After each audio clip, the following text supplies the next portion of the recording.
There is a question an avoidant may never say out loud, yet it can quietly shape almost every step they take toward you. If I let this person get close, will I still be okay? That question can exist underneath the delayed replies, the sudden need for space, the careful emotional pacing, and even the moments when they seem strangely interested in what you are doing without directly revealing how much they care. An avoidant person may feel attraction and still hesitate. They may enjoy your presence and still create distance. They may miss you and still resist reaching out. That contradiction becomes easier to understand when you stop looking only at whether they have feelings and start looking at what happens when those feelings begin to feel dangerously real. Because emotional intimacy isn't simply about liking someone. It involves exposure. It means being seen. It means needing someone. It means allowing another person to influence your emotional world. And for someone who has learned to protect themselves through emotional independence, that can feel like stepping onto unfamiliar ground. So when an avoidant begins becoming emotionally invested, they may pay attention to something deeper than your affection. They watch how you handle closeness. How do you react when they need space? Do you punish them? Do you chase harder? Do you become unpredictable? Or can you remain grounded without abandoning yourself? They also notice how you respond when something doesn't go according to your expectations. Because emotional safety isn't created by saying, "You can trust me." It is created through repeated experiences that quietly prove, "You don't have to defend yourself around me." And that distinction changes everything. The goal isn't to pass some secret examination designed by an avoidant. Relationships aren't auditions, and you shouldn't have to perform for someone's love. But understanding what emotional safety means to an avoidant can explain why some connections gradually deepen while others repeatedly trigger withdrawal. Today, we're going underneath the behavior. Not to decode every text message, not to teach you how to manipulate someone's attachment system, but to understand the psychological doorway an avoidant may have to walk through before genuine emotional bonding becomes possible. And the first thing they may be looking for is surprisingly simple. Can I be close to you without losing myself? Love can begin with attraction, but sustainable emotional intimacy requires something more stable. Safety. For an avoidant person, that safety may not feel obvious at the beginning of a relationship. They can enjoy chemistry while remaining emotionally guarded. They can experience excitement while simultaneously protecting their independence. That is why an avoidant may sometimes appear emotionally confusing. Their internal experience can contain two opposite movements at once. One part moves toward you. Another part says, "Careful." And the closer the relationship becomes, the louder that protective voice may become. This is where emotional safety becomes important. Emotional safety doesn't mean constant reassurance. It doesn't mean agreeing with everything someone does. It doesn't mean becoming endlessly patient while your own needs disappear. It means experiencing a relationship where vulnerability doesn't automatically lead to humiliation, control, emotional punishment, or loss of autonomy. An avoidant may therefore become more comfortable with someone who communicates clearly without creating emotional chaos. Someone who can express disappointment without turning it into destruction. Someone who can ask for closeness without demanding immediate emotional surrender. Someone who can respect boundaries while maintaining their own. That combination can be powerful because it creates an unusual message. Connection doesn't have to cost you your freedom. And that is precisely where attachment can begin changing. The avoidant doesn't necessarily need a perfect partner. They need experiences that contradict the expectation that closeness will become overwhelming. Every calm interaction becomes information. Every respectful disagreement becomes information. Every boundary honored becomes information. Every time you remain emotionally grounded instead of becoming controlling, another piece of evidence enters the relationship. Over time, those experiences can create a different emotional association with intimacy. Closeness stops meaning danger. Vulnerability stops automatically meaning weakness. Dependence stops automatically meaning helplessness. This doesn't happen overnight.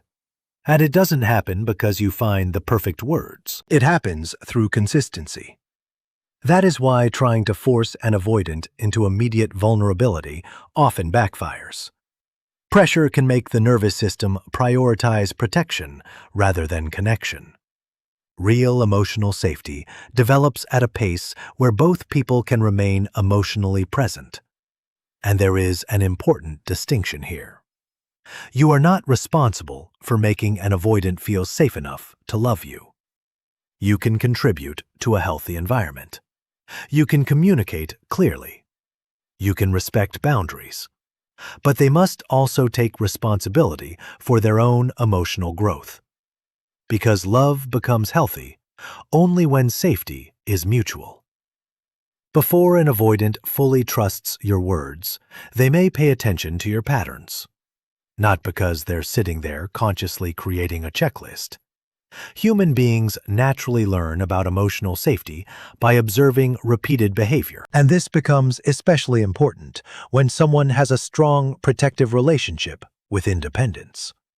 An avoidant may notice whether your affection remains stable when they aren't constantly available. They may notice whether you become anxious when communication slows down. They may notice whether your kindness disappears the moment you don't get what you want. And perhaps most importantly, they may notice whether your emotional behavior matches your promises. You can say, "I respect your boundaries." But what happens when they actually establish one?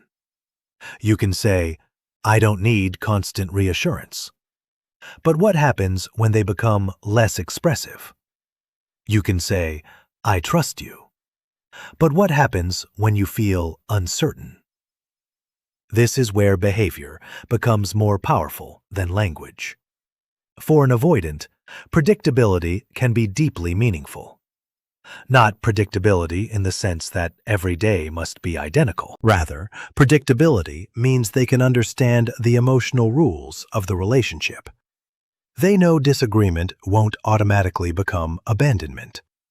They know saying, "I need some time," won't trigger punishment.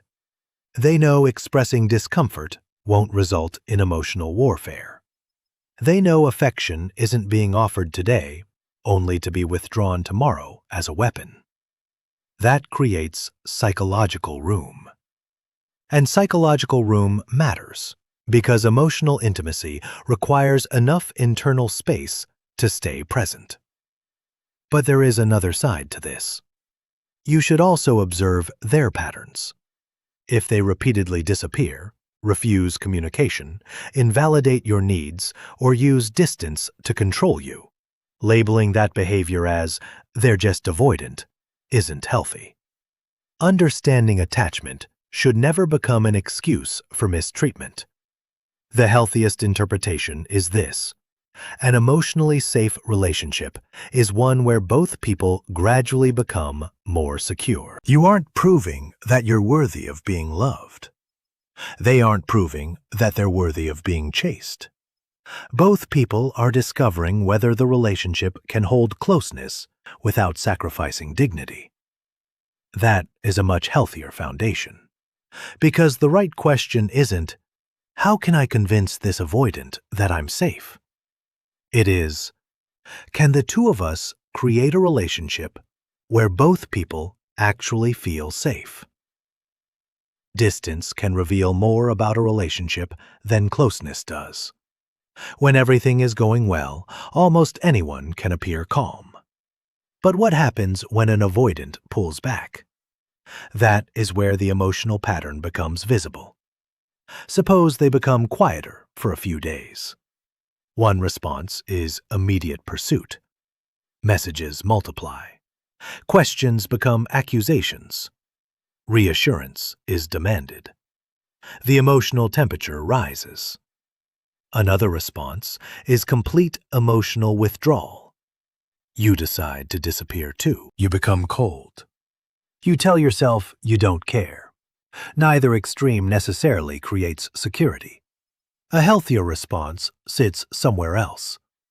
You notice the distance. You communicate your needs. You give reasonable space. And you continue living your life. That communicates something powerful. I can care about you without losing control of myself. For an avoidant, that can feel very different from emotional pressure. They may discover that your connection doesn't require them to constantly manage your emotional state. And this matters, because some avoidant individuals can become sensitive to perceived emotional demands. If every request for space creates a crisis, closeness becomes exhausting. But if space always means punishment, distance becomes dangerous too. The healthiest relationship creates a third possibility: space without disconnection. That might sound like, I understand you need some time. I care about us, and I'd like us to reconnect when you're ready. There is warmth. There is a boundary.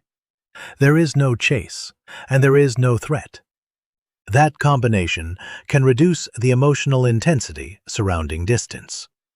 But don't confuse calmness with passivity. If someone repeatedly disappears without communication, you're allowed to say that doesn't work for you. Emotional safety isn't created by tolerating everything. It is created by honest expectations. You can respect someone's need for space while also requiring basic respect. You can avoid chasing while still asking for consistency. You can understand their attachment style without abandoning your own. And that balance is often where healthier connection begins. Because an avoidant doesn't need someone who will accept unlimited distance. They need to experience that closeness and autonomy can coexist. And you need to experience the same thing.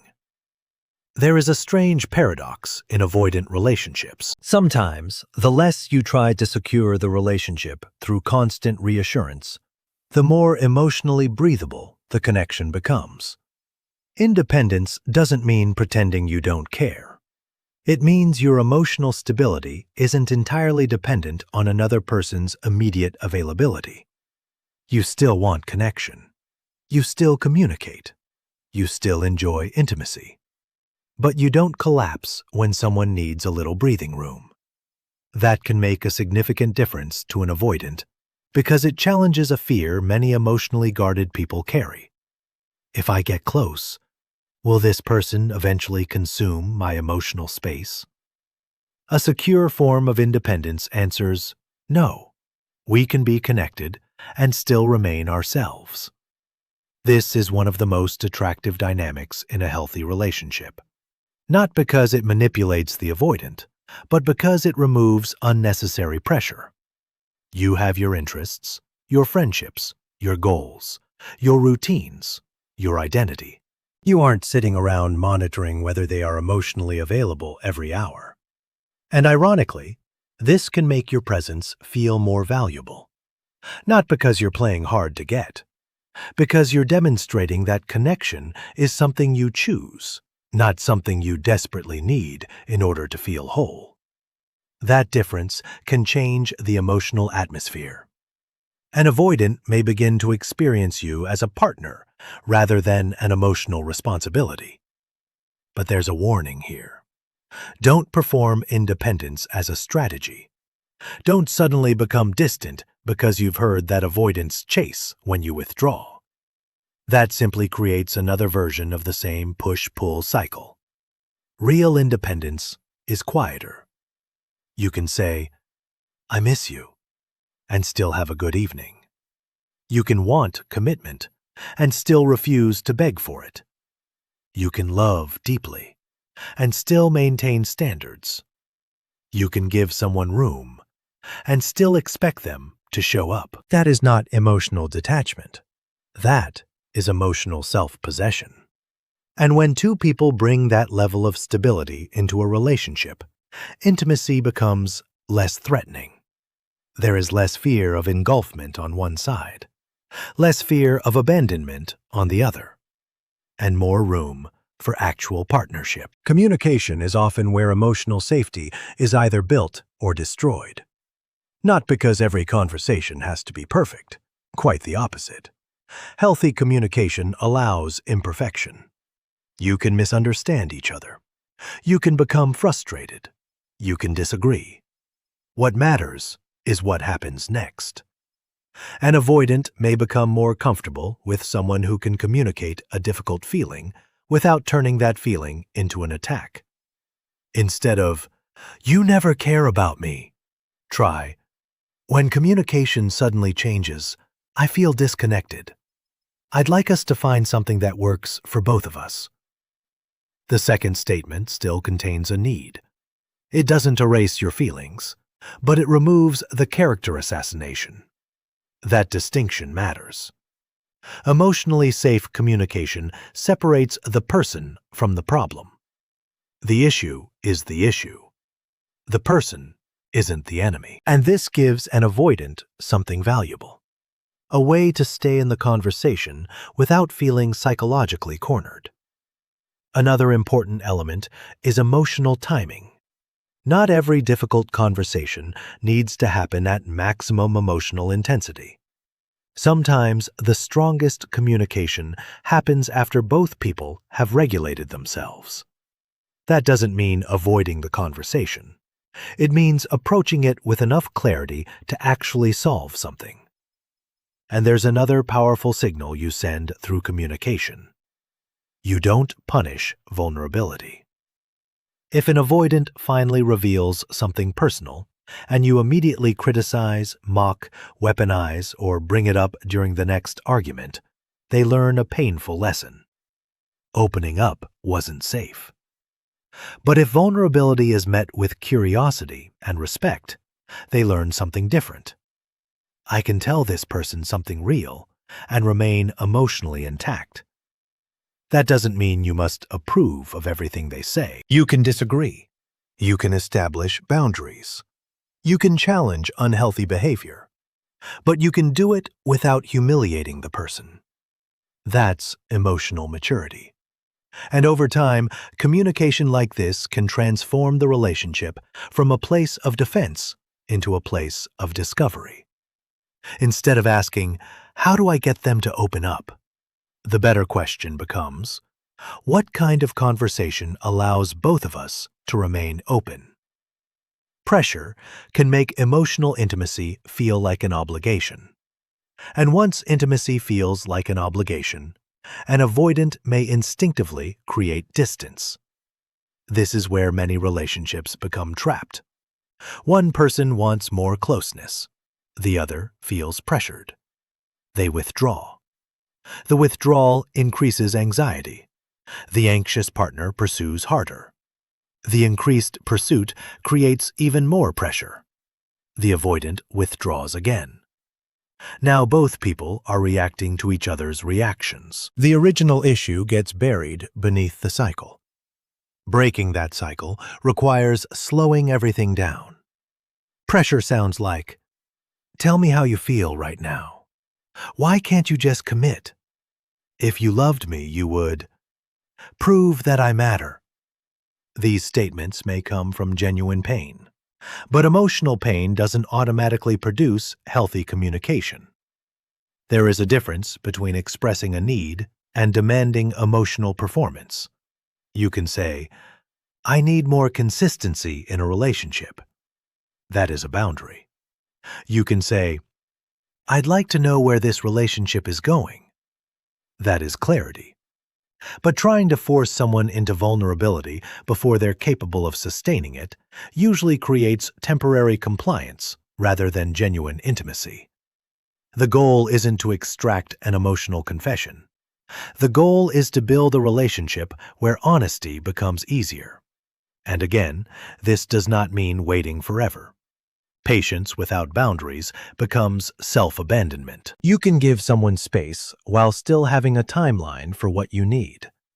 You can be compassionate while remaining discerning. You can understand why someone struggles with intimacy without accepting a relationship that leaves you chronically confused.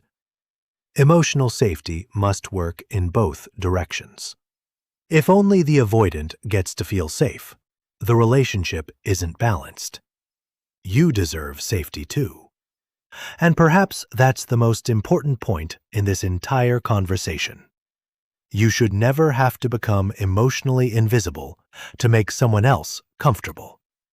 Healthy love expands the emotional space for both people. Consistency rarely creates dramatic movie scenes. It works quietly. A respectful conversation here, a reliable action there, a boundary honored, a difficult moment handled without emotional destruction. Nothing looks extraordinary, but together, these moments can create a new emotional history. An avoidant may have learned, consciously or unconsciously, to associate closeness with complications. So the relationship needs repeated experiences that offer another possibility. Not promises, experiences. Suppose you say you'll call, then you call. You say you'll give them space, then you don't repeatedly interrupt that space. You say something hurt you. You communicate it rather than secretly retaliating. You say you need commitment. You don't pretend you're okay with indefinite ambiguity just to keep them around. These behaviors create predictability. And predictability can reduce the need for constant emotional defense. But consistency has another important meaning. Your personality doesn't radically change based on their availability. You aren't affectionate when they come closer and hostile when they pull back. You don't make them the center of your world one week and treat them like a stranger the next. Your emotional position remains recognizable. That can be grounding. And it can also make trust easier, because trust is fundamentally connected to expectation. When someone repeatedly behaves in ways that align with what they communicate, the relationship becomes easier to understand. Yet consistency doesn't mean perfection. You will make mistakes. They will make mistakes. You may both have difficult days. What matters is repair. A healthy relationship doesn't require two flawless people. It requires two people willing to return to the relationship after disruption. That is what makes emotional safety durable. The avoidant isn't learning, "This person will never hurt me." They're learning something more realistic. If something goes wrong, we can handle it. That's a much stronger foundation. Because intimacy doesn't become safe when nothing difficult happens. It becomes safer when difficult things can happen without destroying the bond. Someone can be attracted to you without feeling emotionally safe with you. That distinction explains a tremendous amount of confusing avoidant behavior. Chemistry is immediate. Trust is accumulated. Attraction can happen in a moment. Emotional security develops through repetition. An avoidant may feel intense chemistry and still hesitate to deepen the relationship because emotional trust asks for something attraction doesn't: vulnerability. They have to reveal parts of themselves that can't be controlled once they're exposed.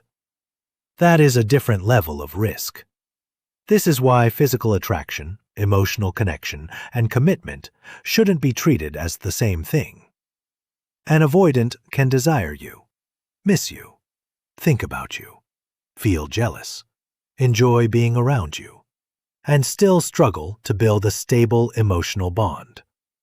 The mistake is interpreting every sign of attraction as proof that emotional readiness has already arrived. It may not have. Instead, watch for progression. Are conversations becoming more honest? Are they allowing you into more areas of their life? Do they increasingly communicate their needs? Do they repair after conflict? Do they become more consistent? Do they tolerate emotional closeness without immediately escaping? These behaviors tell you more about relational capacity than occasional bursts of affection. Because emotional trust isn't measured by intensity, it's measured by reliability. A dramatic confession, followed by weeks of withdrawal, doesn't necessarily represent secure bonding. A gradual increase in honesty, consistency, and emotional presence may actually represent much deeper progress. This is where you need to protect yourself from romanticizing inconsistency. An avoidant person's inner struggle may explain their behavior. It doesn't automatically make the behavior acceptable. Psychology should give you understanding, not excuses. And that distinction protects your heart. You can recognize that someone is afraid of intimacy and still decide that you need someone capable of meeting you emotionally. You can understand their fear without becoming responsible for curing it. Because the purpose of understanding attachment isn't to convince yourself to tolerate less. It's to help you recognize what is actually happening. Attraction says, I want you. Trust says, I can let you matter. Commitment says, I am willing to participate consistently. Those are 3 different psychological steps, and an emotionally healthy relationship needs all 3 to develop over time. Opening up usually happens gradually. There may not be one dramatic moment when the walls suddenly disappear. Instead, the relationship starts collecting small exceptions. They tell you something personal, then something deeper. They ask for your opinion. They share a fear. They admit they missed you. They tell you when something hurt them. They begin discussing the future without immediately changing the subject. These moments may seem small. They're not. For someone who has built emotional protection around independence, revealing something vulnerable can feel significant. But here's what makes genuine opening different from temporary emotional intensity. The behavior becomes more integrated. They don't simply open up during one emotional night and return permanently to emotional unavailability. There is gradual movement. They become more comfortable acknowledging feelings. They become more capable of staying present during difficult conversations. They may start recognizing their own patterns. They might even say something like, I know I tend to shut down when things become intense. That kind of self-awareness is important because emotional intimacy requires more than feelings. It requires capacity. And capacity can grow. But you cannot grow it for someone. You can create a healthy environment, but they have to step into it. This is where patience should be paired with observation. Don't focus only on what they could become. Look at what they are consistently doing now. Are they making an effort? Are they learning?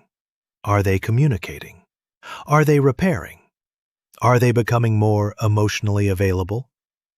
Progress doesn't have to be perfect, but it should be visible.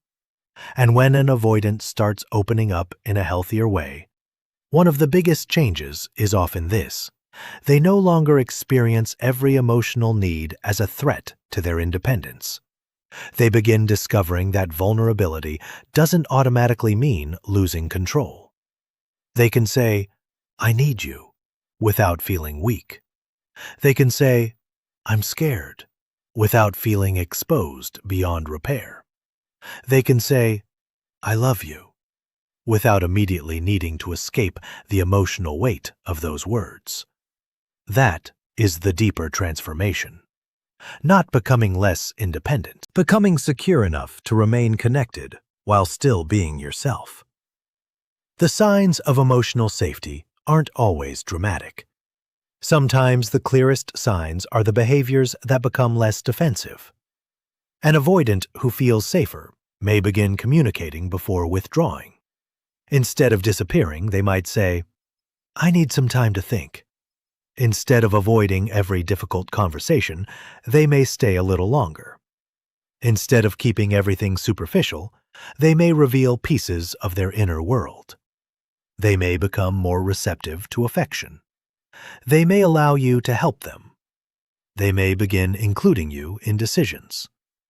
They may show more consistency without being pushed.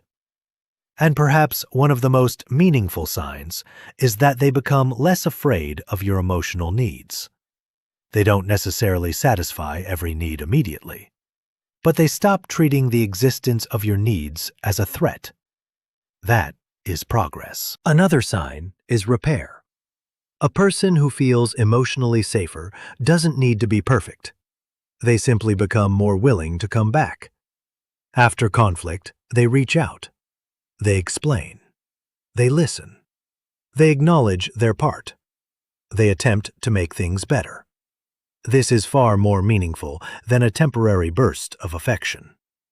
Because emotional safety isn't about never triggering each other. Two human beings will trigger each other sometimes. The question is whether the relationship has enough security to recover. And you should watch for another crucial sign: reciprocity. If you're always initiating, always communicating, always repairing, and always accommodating, you're not witnessing emotional safety. You're carrying the relationship. A genuinely safer avoidant relationship becomes more balanced over time. They begin moving toward you, too. They initiate. They ask questions. They make plans. They communicate. They show curiosity about your emotional world. They become willing to meet you somewhere in the middle. That's the point where you can stop asking, "Do they secretly love me?" and start asking a much healthier question.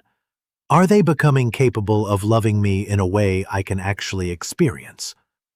That question changes your entire perspective. Eventually, the deepest shift isn't that the avoidant becomes obsessed with you. It isn't that they suddenly chase. It isn't that they become terrified of losing you. Those things can happen in unstable attachment cycles, but they aren't the definition of healthy love. The real shift is quieter. They stop experiencing intimacy as something they must constantly escape. You stop experiencing their distance as something you must constantly fix. The relationship begins moving away from pursuit and retreat, toward communication, toward reciprocity, toward choice. And that's where emotional safety becomes real. An avoidant doesn't necessarily need someone who can convince them that love is safe. They need to experience a relationship where love and autonomy are not enemies, where closeness doesn't erase individuality, where boundaries don't mean rejection, where vulnerability doesn't become ammunition, where conflict doesn't automatically mean abandonment, and where needing each other doesn't mean losing yourselves.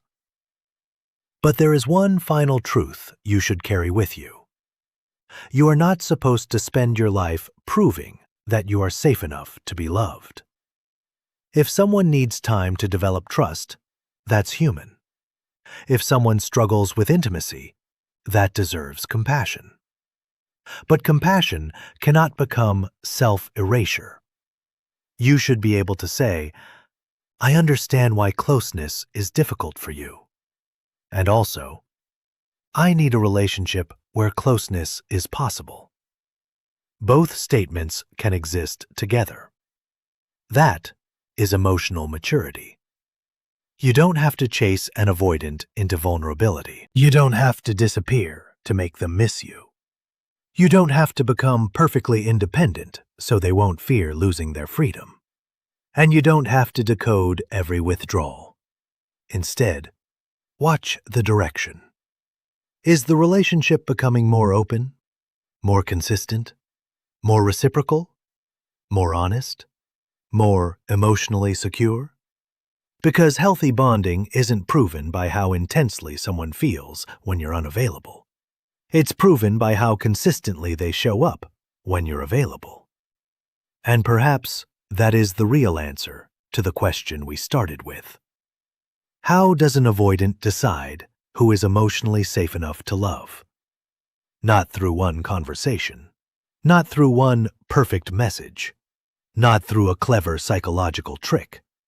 They learn through experience, through repeated moments where closeness doesn't destroy freedom, where honesty doesn't create punishment, where vulnerability doesn't become weakness, where conflict can be repaired, and where two people can remain deeply connected without either person disappearing inside the relationship. That is the kind of safety worth building. And that is the kind of love worth staying for.